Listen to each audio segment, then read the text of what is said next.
지능이 높을수록 혼자 있는 시간들을 잘 보낸다. 또 사람이 없어도 외로움을 느끼지 않을 수도 있다. 똑똑한 사람이 혼자 있는 것을 즐긴다. 이런 걸 수도 있지만 혼자 있음으로 인해서 더 똑똑해질 수도 있다고 생각합니다. 예를 들자면 위인들 중에 굉장히 입지전적인 그런 결과들을 내신 아인슈타인이라고 여러분 다 아시죠? 그분의 가장 최고의 취미가 뭐였냐면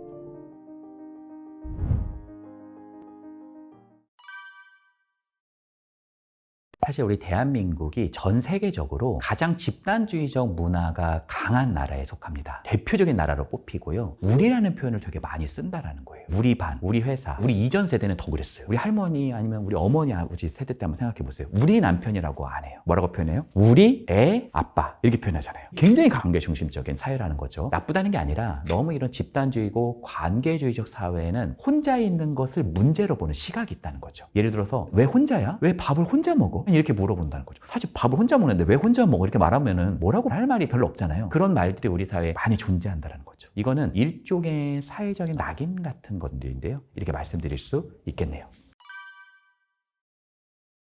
일단은 여러 사람과 상호작용하는 거 괜찮은 거라고 생각합니다. 근데 이게 뭐든지 지나칠 때 문제라고 생각해요. 발이 넓다는 거지 발이 무한대로 넓을 수는 없는 거거든요. 그리고요, 우리 구독자분들 중에 혹시 외향성 있는 분들을 제가 한번 질문 드려볼게요. 우리 구독자님께서 아무리 외향적이라고 해도요, 나 혼자 있는 시간, 나만을 위한 시간 필요하지 않나요? 아마 다 그럴 거라고 생각합니다. 또 여기 내향적이신 구독자분께 제가 한번 여쭤볼게요. 사람들이 생각할 때는 나를 굉장히 내향적이라고 생각하지만 사실 나는 사람들이 잘 모르는 되게 연결되고 싶고 내 얘기를 좀 하고 싶은 그런 마음이 다 있지 않나요? 사실요, 이 외향과 내향은 다 있는 겁니다. 이건 하나의 경향성의 문제여서 조금 더 뭐가 더 맞냐는 차원이지 100% 외향이고 100% 내향이다 이런 건 없을 수 있다는 거예요. 오해하지 않으셔야 되는 것은 내가 발이 넓어서 사람들하고 만난 게 너무 신나기만 하나? 그렇지는 않을 수 있다는 거예요. 아무리 외향적이신 분들도 사람을 계속 만나면요 엄청 피곤합니다. 예를 한번 들어볼게요. 하루 종일 그냥 시달렸어요. 회사에서 막 사람들하고 엄청 많이 만나고요, 막 즐겁기도 했죠. 그러나 사람하고 계속 있느라고 치인 거예요. 이 사실은 내가 외향적인 사람인데도 내향적인 모습이 발견된 거거든요. 그러니까 우리가 인간관계가 무한정으로 함께 있는 게 좋은 게 결코 아니라는 겁니다. 꼭 넓은 인간관계가 꼭 좋은 면만 있는 것은 아니다. 제가 유튜브로 본 건데 김은국 씨가 조세호 씨에게 이렇게 얘기하는 장면이 있었어요. 안재욱 결혼식 때 왜 안 왔어? 이렇게 표현하는 거예요. 그랬더니 조세호 씨가 모르는데 어떻게 가요? 이렇게 얘기하는 거예요. 근데 사실요, 우리가 모르는 사람인데 막 청첩장 보내고 축하해달라고 그러고 막 이러는 경우 굉장히 많지 않아요? 그러니까 어떤 면에서는 너무 많은 인간관계 굉장히 필요할 수 있다는 거죠. 어벤져스라는 영화를 보면 앤트맨이라고 하는 슈퍼히어로가 나오잖아요. 앤트맨이 굉장히 작아질 수도 있지만 커지기도 하잖아요. 커지면 오히려 굉장히 비대해지니까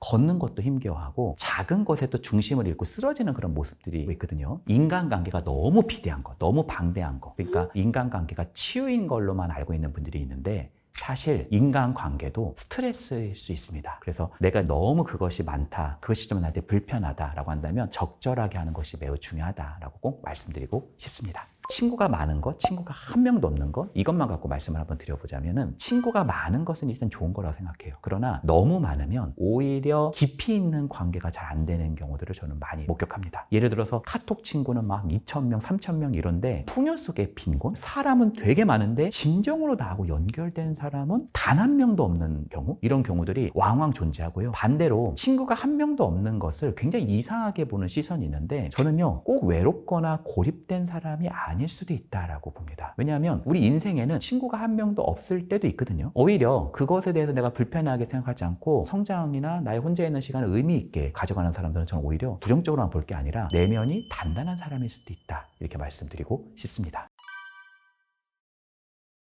저도 그 연구들을 봤거든요. 지능이 높을수록 혼자 있는 시간들을 잘 보낸다. 저는 정서지능하고 좀 더 가깝다 생각하고요. 또 더 나아가서 자기 효능감하고 좀 더 연관되어 있지 않나 이렇게 생각합니다. 똑똑한 사람이 혼자 있는 것을 즐긴다, 이런 걸 수도 있지만 혼자 있음으로 인해서 더 똑똑해질 수도 있다고 생각합니다. 예를 들자면 아인슈타인이라고 여러분 다 아시죠? 그분의 가장 최고의 취미가 뭐였냐면 산책입니다. 산책을 하면서 항상 사유했던 부분들이 있고요. 혹시 위인전 보신 분들은 많이 알 거예요. 위인들 중에 굉장히 입지전적인 그런 결과들을 내신 분들의 대표적인 취미 활동이 산책인 경우들이 굉장히 많습니다. 이 산책은 혼자 있는 시간이긴 하지만 누구도 그 사람을 외롭다고 생각하지 않잖아요. 그렇죠? 아인슈타인 많이 외롭나 보다 이렇게 생각하지 않잖아요. 그 시간에 아우라가 있다는 거죠. 왜냐하면 그 내면에는 굉장히 깊은 어떤 사유들이 존재한다는 거죠. 거죠. 우리가 알고 있는 스티븐 킹이라고 혹시 아시나요? 그 스티븐 킹은 뭐 영화로도 많이 시작됐죠. 쇼생크 탈출이라든지 그린 마일이라든지 그것이라든지 미절이라든지 뭐 샤이닝이라든지 그런 많은 소설들을 냈잖아요. 근데 이분은 소설도 재밌고 하지만은 엄청나게 다작을 하는 사람 중에 한 명이에요. 그럼 이 사람은 어떻게 이렇게 많은 다작을 했을까? 그 사람이 항상 얘기하는 게 뭐냐면 3시간 동안 항상 자기는 방 문을 닫고 자신만의 혼자 있는 시간을 갖는다고 표현을 합니다. 이것이 그 사람을 다작을 하면서도 많은 위대한 작품을 쓴 사람으로 거듭나게 하는 그런 토대였다라는 거죠. 심리학자 중에 칼 융이라는 분이 있습니다. 대단한 분이시죠. 요즘에 MBTI 이런 거 되게 관심 많으시잖아요. 그 MBTI의 근간 이론을 만드신 분이 칼 융입니다. 사실 이 칼 융의 심리 유형을 갖고 나온 건데요. 이 칼 융은 심리학의 전체 역사 안에서 가장 깊은 사유를 한 사람으로 꼽히는 사람 중에 한 명이다. 이렇게 말씀드릴 수 있고요. 칼 융이 그 당시만 해도 얼마나 유명했겠어요. 슈퍼스타급이었단 말이에요. 근데요, 융이 했던 게 뭐냐면 스위스의 취리라고 하는 볼링겐 마을에서 돌로 직접 집을 지어가지고 그 집 이름을 뭐라고 말했냐면 볼링겐 타워라고 표현을 했어요. 그리고 그 안에서 자신만의 사유, 자신의 어떤 작품을 만드는 그런 시간들을 많이 보냈고요. 키를 항상 자기가 갖고 다닌대요. 그리고 그 문을 열 수 있는 사람은 자신밖에 없는 거죠. 그래서 키를 따고 들어가서 그 안에 항상 있으려고 했었던 그런 시각들이 존재했다는 겁니다. 융은 이렇게 말합니다. 볼링겐에서 나는 완전한 고독 속에서 내 안에 깊은 것을 들을 수 있었다. 융은 또 이렇게 말하기도 합니다. 외부를 보는 자는 꿈을 꾸지만 내부를 보는 자는 깨어난다. 혼자 있는 시간은 어떤 면에서 나의 잃어버린 나를 조금 더 깊고 너르게 만날 수 있는 지점이다. 이렇게 말씀드리고 싶네요. 외로움이라고 하는 감정을 우리가 잘 볼 필요가 있는데 외로움은 단순히 사람이 없다고 해서 느끼는 감정은 아닙니다. 예를 한번 들어볼게요. 제가 우리 구독자님들과 굉장히 친해요. 모임이 있어요. 제가 막 개그를 하는 거예요. 대박 그랬더니 그 사람들이 헌주 엄청 재밌다. 야, 얘 있으니까 완전 까르르 난리가 난다. 근데요, 사실 저는요, 어쩌면 제가 정말 하고 싶은 말을 안 하고 있을 수도 있습니다. 사실 저한테는 어떤 진공막 같은 게 있어가지고 제 얘기 들려요 라고 하지만 아무도 못 듣는 걸 수 있고요. 저는 그 친구한테 굉장히 웃기고 재밌게 하고 있지만 일만의 어떤 불안, 긴장감 같은 게 존재할 수 있어요. 내가 그 친구들하고 있으면서도 그 친구들이 나를 엄청 재밌게 보고 있지만 사실 저는요, 굉장히 그 사람하고 있으면서도 외로울 수도 있습니다. 왜냐하면 내가 굉장히 보여지는 모습, 굉장히 재미있는 모습, 하나의 페르소나죠. 가면을 갖고 그 친구를 만나기 때문에 그럴 수 있다는 거죠. 근데요, 문제는 바로 뭐냐면 페르소나, 가면은 진짜 내 얼굴은 아니잖아요. 우리가 삐에로의 인형을 썼다고 해서 그 사람이 진짜 웃고 있는 건 아니잖아요. 그러다 보니까 이 가면과 얼굴 사이에는 어떤 틈이 존재할 수밖에 없습니다. 그 틈의 색은요, 검은색이고요. 그 검은색을 일컬어 뭐라고 부르냐면 공허라고 부릅니다. 즉 외로움은 어떤 면에서는 내면의 공허함과 좀 더 가깝다라고 말씀드릴 수 있겠죠. 사람하고 있으면서도 얼마든지 외로울 수 있고요. 또 사람이 없어도 외로움을 느끼지 않을 수도 있다는 거죠. 문제는요, 이 공허함을 메꾸기 위해서 누군가를 만난다? 이렇게 하다 보면 사실은 굉장히 부작용이 있지 않을까요? 왜냐하면 내가 지금 공허함을 메꾸기 위해서 그 사람을 만난 거기 때문에 상대가 조금만 멀어지면 어떻게 될까요? 내 내면에 있는 공허감, 구멍들이 더 보이기 시작할 거 아니에요. 그 구멍을 메우기 위해서 그 사람에게 집착을 하고 그 사람은 더 멀어지고 이 관계는 하나의 역학이어서 마치 톰과 제리처럼 너무 한 사람이 집착을 하면 한 사람은 약간 도망가는 그런 패턴으로 나오거든요. 이것이 추적, 위척, 고리다 이렇게 표현을 하는데 사실 어떤 분은 저한테 이렇게까지 말씀하셨어요. 자신은 사실 남편을 왜 만났냐면 이 사람이 좋아서 만난 게 아니라 그냥 외로워서 이 사람하고 만났다라고 표현하면서 굉장히 이분이 이제 우시는 그런 장면이 있었는데 어떤 면에서는 이렇게 외로워서 그냥 공허함을 채우기 위해서 누군가를 만난다는 건 많은 경우에 후회를 낳을 수 있다. 여러분 에리 프롬이라고 하는 학자는 이렇게 표현했습니다. 고독을 견딜 줄 모르는 사람은 사랑이 아니라 의존을 선택한다. 그리고 이런 의존적인 관계는 반드시 문제를 낳을 수 있다라고 말씀드리고 싶습니다. 내가 어떤 요구가 가장 강렬한지가 잘 모르겠다 하시는 분들은 이걸 체크해 보시는 게 핵심입니다. 내가 가장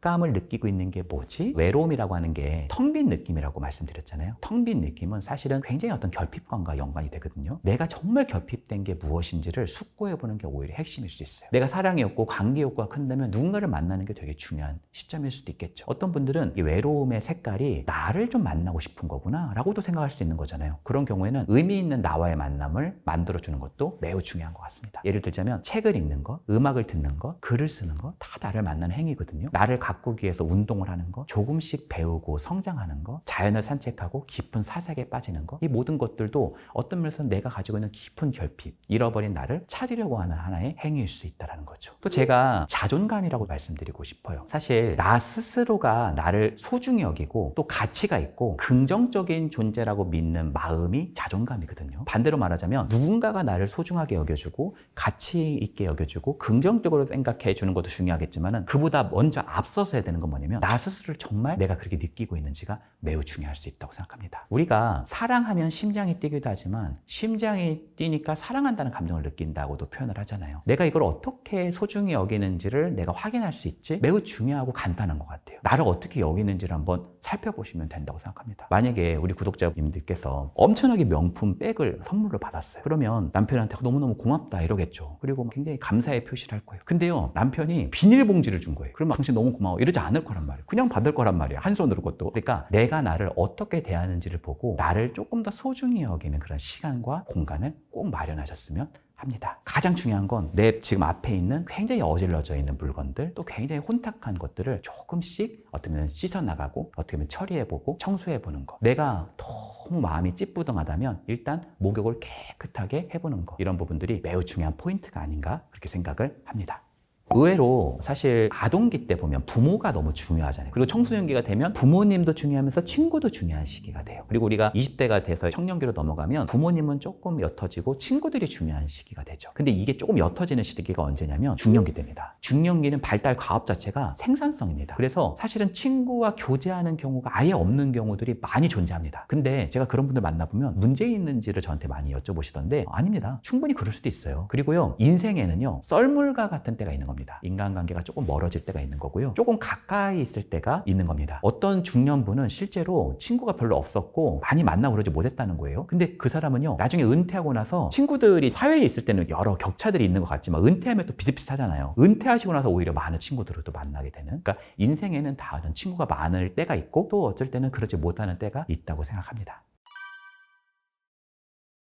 우리가 고기도 씹어 먹어본 사람이 더 잘 먹는다는 얘기가 있잖아요. 혼자 뭘 하는 거에 대해서 굉장히 두려워하는 분들이 있어요. 심지어 혼밥을 밖에 나가서 식당에서 한다? 이거는 거의 절대 하면 안 되는 거라고 생각하는 경우들이 있습니다. 근데요, 조금씩 해보잖아요. 그러면 처음에 좀 어색하죠. 근데 하다 보면요, 정말 편합니다. 우리는요, 누구랑 같이 밥 먹을 때가 있죠. 그게 되게 필요할 때가 있고 그런 욕구가 있을 때가 있죠. 근데요, 우린 진짜 혼자 먹고 싶을 때가 있어요. 이 두 가지 양축이 저는 되게 중요하다고 생각합니다. 제가 아까 계속 말씀드리는 게 균형과 중용이 참 필요하다고 말씀드리는데 생각보다 별일이 안 일어난다는 걸 꼭 경험해 보셨으면 하고요. 타인은 나에게 별로 관심이 없고요. 혼자 먹는 사람 정말 많습니다. 다 자기 생각하느라 바쁘다는 거예요. 그래서 저는 한 가지 말씀을 좀 드리고 싶어요. 따로 또 같이 혼자 먹을 수도 있고 또 같이 먹을 수도 있는 거. 이런 것들이 우리 삶에서 조금 더 유연하게 있으면 어떨까 그렇게 생각합니다.